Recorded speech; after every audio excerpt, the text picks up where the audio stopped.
Hoy comenzaremos, o mejor, usted comenzará a desarrollar su pequeño estudio de fenómenos emergentes de información. Lo primero que hará en esta sesión, y entregará la próxima sesión, es formular, describir, por un lado, el fenómeno que le interesa seguir o estudiar usted, y por el otro lado, explicitar la pregunta de estudio, un poco qué quiere saber, conocer de ese fenómeno. Esos dos componentes importantes: la descripción del fenómeno, es decir, de qué se trata, cómo ocurre, qué es exactamente el fenómeno que usted quiere estudiar, y dos, qué quiere entender de ese fenómeno, cuál es la pregunta de estudio, cuál es la pregunta de saber y de conocimiento que usted quiere resolver a través de este estudio. Para ello, hemos dispuesto en el campus, por un lado, un video explicativo, que usted está viendo, un video explicativo de qué hay en el inventario actual de temáticas OFEI, Observatorio de Fenómenos Emergentes de Información, que se han realizado hasta ahora. Llevamos 5 años haciendo estudios de fenómenos emergentes de información, y ahí tiene usted un inventario de estos fenómenos. Lo que quiero es explicarle un poco esa sábana, para que sepa, no tenga que leerla toda, pero sepa qué hay en la sábana. Eso por un lado. Por otro lado, entonces lo primero que usted va a hacer es descargar esa sábana. Aquí está dispuesto. Ya lo había puesto en alguna de las sesiones anteriores, pero volví a ponerlo aquí. Puede descargar. Y aquí abajo se encuentra la asignación, o sea, lo que usted va a realizar, que va a presentar en una semana hasta la medianoche. De este martes en 8 presentará la propuesta hasta la medianoche. Entonces lo que va a hacer es aprovechar la explicación del inventario, o sea, el conjunto de fenómenos emergentes de información, para hacer dos cosas: contarle un poco qué hay en el inventario de manera muy gruesa, pero también ayudarle a usted a visualizar, a imaginar y a pensar en los posibles fenómenos emergentes de información que puede estudiar desde su casa y en condiciones de confinamiento. Bien, entonces empecemos por el principio. Usted ve varias columnas: 1, 2, 3. Las primeras columnas, con los colores de la bandera colombiana, son las tres grandes capas de medios de comunicación dominantes, más importantes, digamos, por un lado, y además en orden histórico, por decirlo de alguna manera.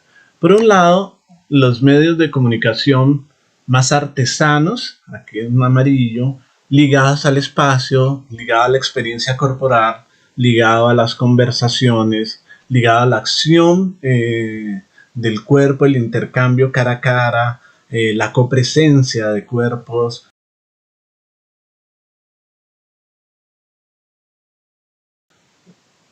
Ligada al poner y producir sentido usando el cuerpo, el espacio y las conversaciones, el habla, para compartir, producir y distribuir información.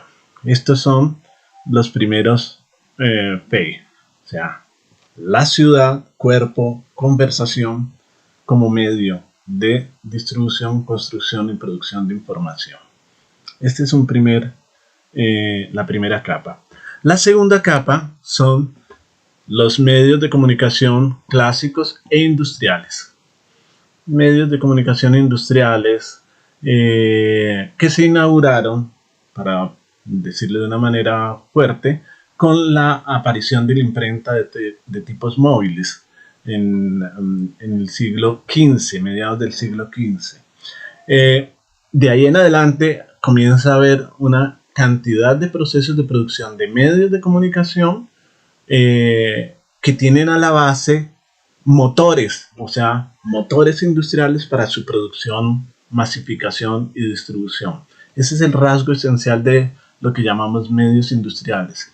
Medios industriales quiere decir medios reproducidos a través de motores o máquinas. Medios de comunicación reproducidos a través de motores y máquinas. Eso significa que aunque había libros aquí, digamos, libros que se hacían a mano, se copiaban a mano, ¿no? Esos libros estaban más ligados al cuerpo, a la actividad del cuerpo y a la conversación directa, etcétera, etcétera, antes de la aparición de la imprenta de tipos móviles. Aquí ya estamos asistiendo a libros, por ejemplo, que se reproducen a través de máquinas, motores. La imprenta es un motor no eléctrico, un motor mecánico, un motor que permite copiar y copiar y copiar y reproducir piezas. Voy a hacer una pausa porque me interesa que vea cómo es que la imprenta se convirtió en un mecanismo clave de reproducción de textos y cómo funcionaba. Entonces voy a insertar aquí dos pequeños videos, cada uno de 5 minutos, para que se haga una idea de cómo funcionaba. Eso significa que si no quiere ver eso, puede adelantar este video 10 minutos y continuamos con el paneo haciendo el paneo acerca de los distintos campos de trabajo que ofrece el Observatorio de Fenómenos Emergentes, OFEI.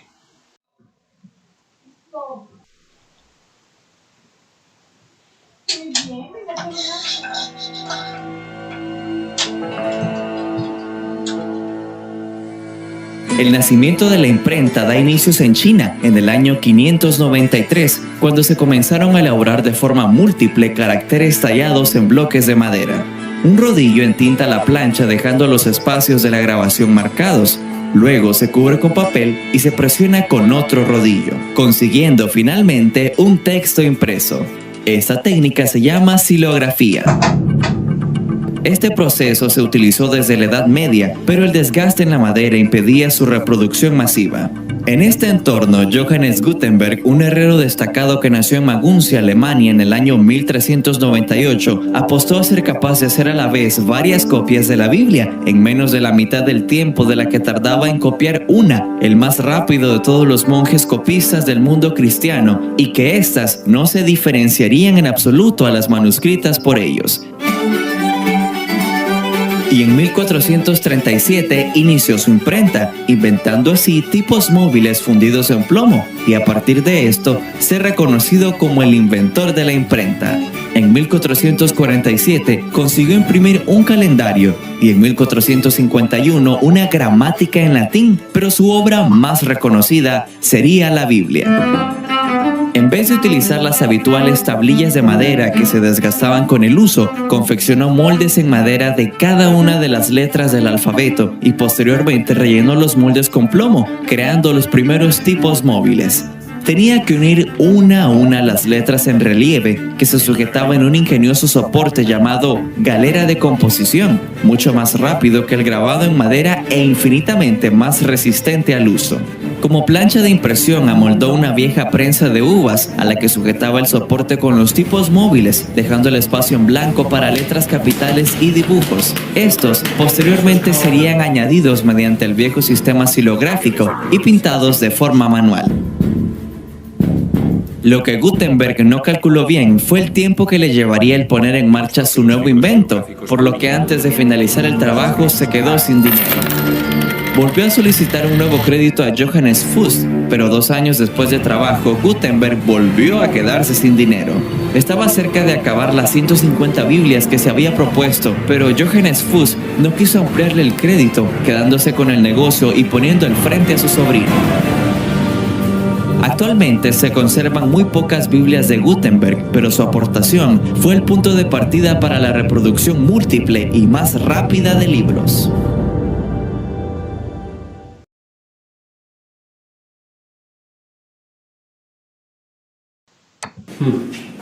He just took a bowl, put a handle on it, stuffed it with horsehair and covered it with, guess what? Gänzefleisch, goose skin.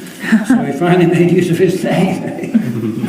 I don't know why he used goose skin, but it must have worked really well because Bibles that are still in existence are just beautiful. So this is the way he would roll the ink onto the ink ball.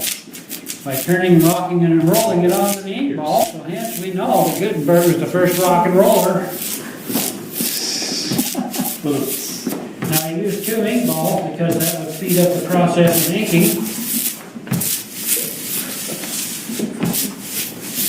So he has to rub the ink balls together so that they're both exactly the same. We've got to get the ink perfectly smooth over the whole surface of the ink ball, the same thickness, and evenly distributed. And so rolling up the balls did take a little practice and a little skill, and also a little time to get it just right.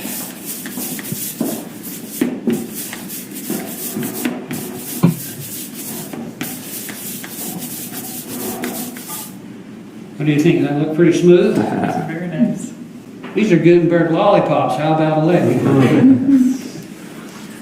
Nobody likes licorice. Well, ever since that first. Okay.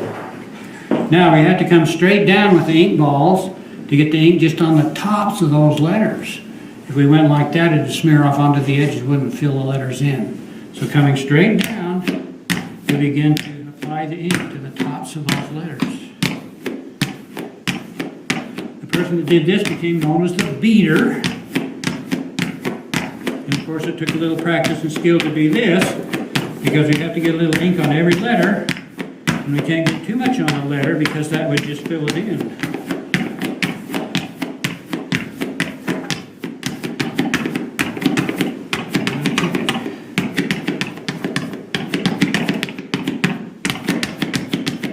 Get a good impression from you guys and gals. So I'll take a little time here to get it well inked.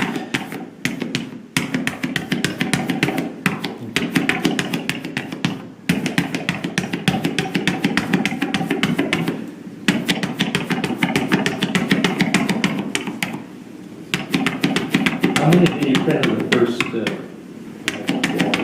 you mention that?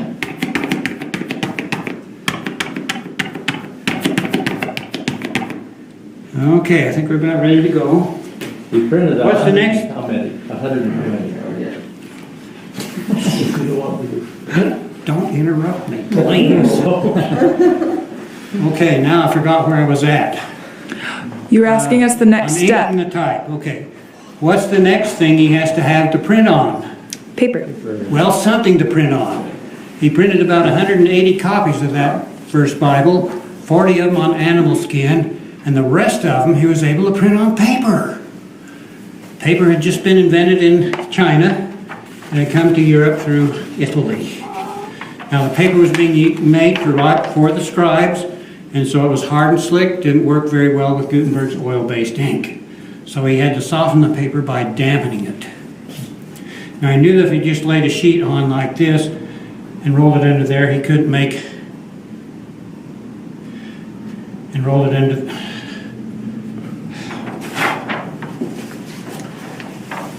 let's see. He's got to figure out how to print on the other side and line it up exactly. And so here's the answer to that problem, the tympan and the frisket. We'll open it up here. This is called the tympan. It's just leather over a frame that provides a place for us to put our paper on. These little points called duckbills position it up and down. And then the mark left and right here. Now watch this. These pins poke through the paper. And when he prints on the other side, he puts the paper back on through those same holes. And that gives him perfect alignment between the front and the back. It's still basically the same system that's used on printing presses even today, pin register. Now the frisket comes down to hold the paper against the tympan. It's cut out there where we're going to print. It also allows us to lift that paper back up off that sticky type without smearing it or tearing it because it's damp. So we're ready to fold the bed of the press under the platen. The next thing that happens is pull the handle, which turns the screw and lowers the platen and presses the paper against the inky type. The person that did this was called a very exotic name, the puller.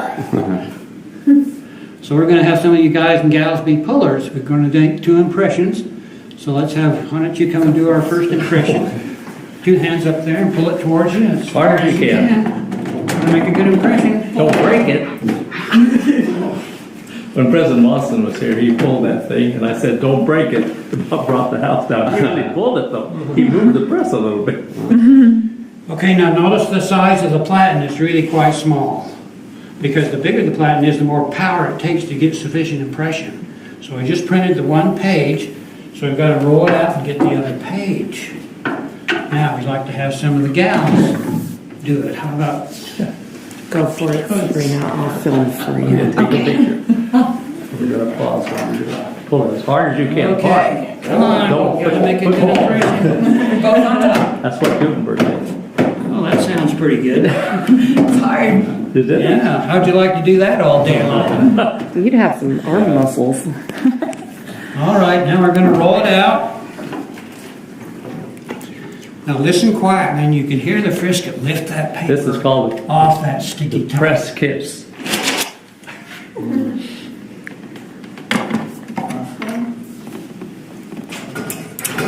Oh, boy. We did pretty good. Wow. Did a pretty good inking job and a pretty good pulling job.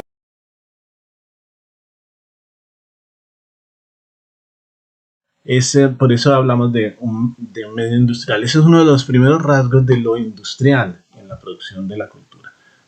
Se reproduce a través de motores, se amplifica la posibilidad de reproductibilidad de esas piezas. Entonces, fíjense, aquí había, en los medios artesanos, había camisas estampaditas o dibujadas. Aquí de repente las camisas se pueden masificar mediante motores de impresión y así sucesivamente. Aquí había gente que hacía música y había pintores que hacían piezas artísticas y había toda clase de productos comunicativos hechos, por decirlo de alguna manera, a mano.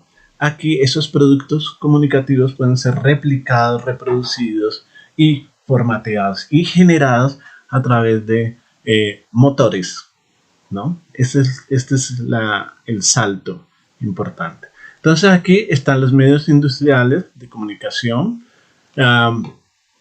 Se puede referir básicamente a los medios más conocidos: medios, prensa, radio, televisión, música reproducida, cine también, por supuesto, carteles, en fin, medios industriales.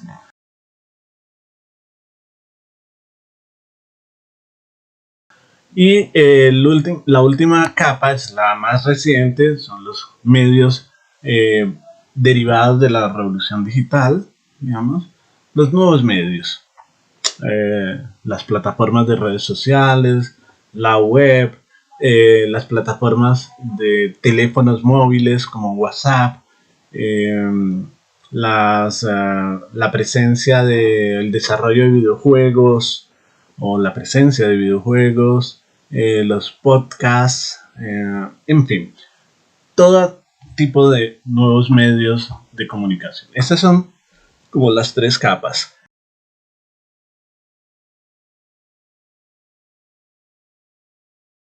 Como ven, en el inventario de FACE que se han estudiado hasta ahora, los temas han sido muy diversos. Por ejemplo, en relación a la primera capa, más artesana, luces y agua, experiencia estética y sensorial en los malls, cómo la gente experimentaba las luces, qué decía, qué experimentaba cuando aparecieron estos espectáculos luminosos de aguas en algunos centros comerciales. Ese fue un tema que se estudió en algún momento. Los centros comerciales como microciudades dentro de las ciudades, el papel de los pregoneros en las rutas de bus en el pasado, ¿no? Estas figuras que ofrecían y le informaban a la gente en la ciudad cuáles eran las rutas y hacia dónde se dirigía una ruta XYZ. O en el caso del transporte pirata, hoy, estos son pregoneros también. Pregoneros que guían e informan oralmente a los ciudadanos cuál es el itinerario a seguir por el vehículo. Bueno, y así sucesivamente. Hay muchos, ahí tenemos varios ejemplos, pero noten que es el grupo de el tipo de medios y fenómenos emergentes de información o fenómenos emergentes de información ligados al tipo de medios con menos número de estudios. Y es extraño porque lo que vamos a sugerir es que, como ya lo indicaba hasta ahora, la conversación es realmente el gran medio, el medio el medio de base del resto de los medios de comunicación. Y no hay estudios sobre la conversación, sobre cómo se establecen y se desarrollan conversaciones, por ejemplo, en las casas. ¿A qué horas? ¿Cómo hace la gente para conversar mientras come? ¿Cómo es la relación entre conversación y comida? Etcétera, etcétera. ¿A qué horas se conversa? ¿Dónde se conversa? ¿Qué tipos de conversaciones suele ocurrir en las casas? Cosas de ese estilo, como fenómeno emergente de información, no han sido estudiados hasta ahora. Los medios industriales es muy frecuente, que son un poco más frecuente, digamos, el estudio de medios industriales, y obviamente los nuevos medios tienen el mayor inventario, digamos, de fenómenos estudiados hasta ahora, ¿no? Hay mucho interés en el estudio de nuevos medios. Ahí está un inventario muy, muy largo de fenómenos emergentes estudiados en relación a los nuevos medios, digamos. Este es como un primer detalle. Sin embargo, también nos interesan las convergencias. O sea, hay algunos fenómenos que están en el cruce entre, por ejemplo, ciudad, conversación, cuerpo y medios clásicos y nuevos medios. O sea, todo. Aquí tenemos un inventario de muchos fenómenos estudiados alrededor de esto. Por ejemplo, en elecciones, el uso de la imagen de la figura de Uribe en la construcción del logo del partido y los efectos de esto en la construcción de un dispositivo de información concreto que es el tarjetón electoral. Cómo el logo, si aparecía o no, hubo un enorme debate acerca de si aparecía o no la imagen de Uribe en los tarjetones electorales. Entonces, este fue un objeto de análisis de información que cruza todo, que cruza nuevos medios, ciudad, en este caso, el acto y la práctica de marcar artesanamente el tarjetón para elegir, ¿no? Y además de eso, el uso de este logo, además, en redes sociales, en plataformas de redes sociales que favorecían o promovían el centro democrático en su momento. Y así sucesivamente. Entonces hay, por decirlo de alguna manera, fenómenos emergentes totales que cruzan ciudad, medios clásicos y nuevos medios. Ahí tenemos varios ejemplos de estos casos. Hay convergencias en que se relacionan ciudad, conversación, cuerpo, o sea, ese grupito lo estoy poniendo junto, ciudad, conversación, cuerpo y medios clásicos, ¿no? Hay también estudios, usted puede mirar algunos estudios que se han postulado en ese punto de convergencia. Y hay otra convergencia entre ciudad y nuevos medios.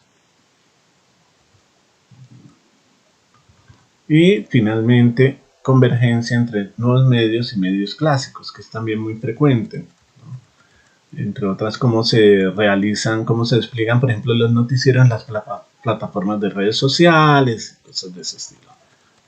Hay también un largo inventario, ¿no? Un campo bastante nutrido de fenómenos emergentes postulados.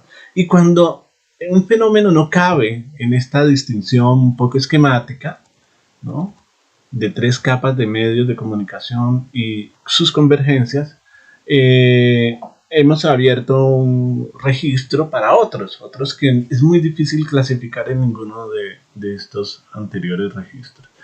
Usted puede postular ideas de fenómenos emergentes de información en cualquiera de estos registros. O también puede optar por decir, puede leer y decir, ve, me interesaría continuar desarrollando un fenómeno emergente que ya habían postulado antes y me la juego por este fenómeno. Por ejemplo, la rectificación de noticias en los medios de comunicación colombianos, legislación y casos, efectos sobre el prestigio de las instituciones periodísticas del ejercicio de rectificar. Entonces yo me voy a dedicar a estudiar eso. Y esa puede ser una decisión también que usted puede tomar. Seguir fenómenos emergentes. Algunos estudiantes en promociones anteriores han seguido fenómenos emergentes que otros ya habían seguido y eso ha resultado también conveniente. Entonces, la idea es que usted postule un fenómeno emergente de información en cualquiera de estos registros.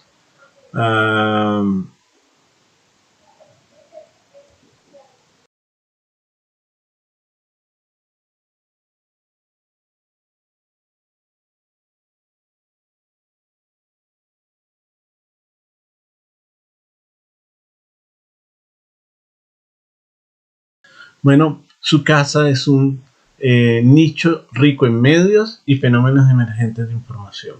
Muy diverso. Entonces, basta con que usted observe, digamos, usted puede dedicarse a rastrear y estudiar las conversaciones y las interacciones específicas en su casa. Y ese es un fenómeno emergente de información. Usted puede estudiar, por ejemplo, cómo las conversaciones son el tipo de conversaciones que ocurren en su casa, un día, tipo de conversaciones que ocurren en su casa, y clasificar los tipos de interacción en esas conversaciones en términos de régimen emocional. Por ejemplo, decidir, voy a estudiar cuándo esas conversaciones son conflictivas, y cuál es el contenido de esas conversaciones conflictivas, cuándo esas conversaciones son informativas, no tienen que ver con conflictos, sino con intercambio de datos, información, etcétera. Cuando esas conversaciones son afectuosas, crean vínculos afectuosos, y así sucesivamente, otros tipos de registros. Y entonces clasificar, observar un día de conversaciones en su casa, y ese puede ser un fenómeno emergente a estudiar. Su casa, el modo como se comporta la gente, por ejemplo, los rituales de ingreso a su casa en tiempos de pandemia, el modo el cuerpo dentro de la casa y el cuerpo fuera de la casa, y cómo es ese tránsito en la frontera que se llama puerta de la casa. Todos los rituales de protección, de aseo, ¿cómo es esta operación? ¿Ante quién se pone mascarilla? ¿Ante quién no? Etcétera, etcétera. Es un fenómeno emergente de información. ¿Qué se lee? ¿Qué se ve? ¿A qué horas ven? ¿A qué horas se ve? ¿Cuántas pantallas hay en su casa? ¿Y cómo son las relaciones de las personas con esas pantallas? ¿Qué tipos de plataformas se usan? En fin, su casa es todo un nicho de producción de información, de consumo de información y de circulación de información a través de distintos medios, desde medios corporales y conversacionales, ¿no?, hasta medios industriales y nuevos medios o convergencias. Así que su casa es un laboratorio, es un foco, de observación de fenómenos emergentes muy rico.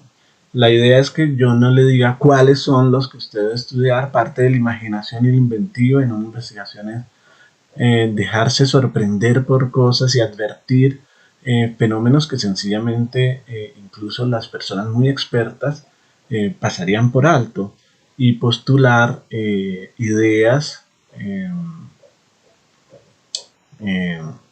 que justamente por no corresponder a lo que uno prevé, resultan mucho más interesantes. Piense, por ejemplo, cuándo fue la vez o si en su casa hay álbumes fotográficos y cómo están organizados los álbumes fotográficos. ¿Cuáles son los criterios de clasificación de un álbum fotográfico? Es el estudio de los criterios de clasificación del álbum fotográfico. Solo eso es un fenómeno emergente de información. Si no hay criterios, si hay criterios, si se organizaban las fotos de acuerdo con el momento en que fueron tomados, si las fotos se organizaban, si tenían titulitos o no, si las fotos se organizaban según la persona de la fotografía. Es este estudio de cómo se clasifican y organizan los álbumes fotográficos, que cada vez son más raros, podría ser perfectamente un fenómeno emergente de información. O comparar cómo se organizan los álbumes fotográficos y cómo se organizan las fotografías del teléfono móvil y dónde se descargan, cuál es el destino de esas fotografías, cómo circulan, a dónde van, puede ser un fenómeno emergente de información. En fin, todo puede ser casi potencialmente un fenómeno emergente de información a estudiar. Así que ánimo, adelante.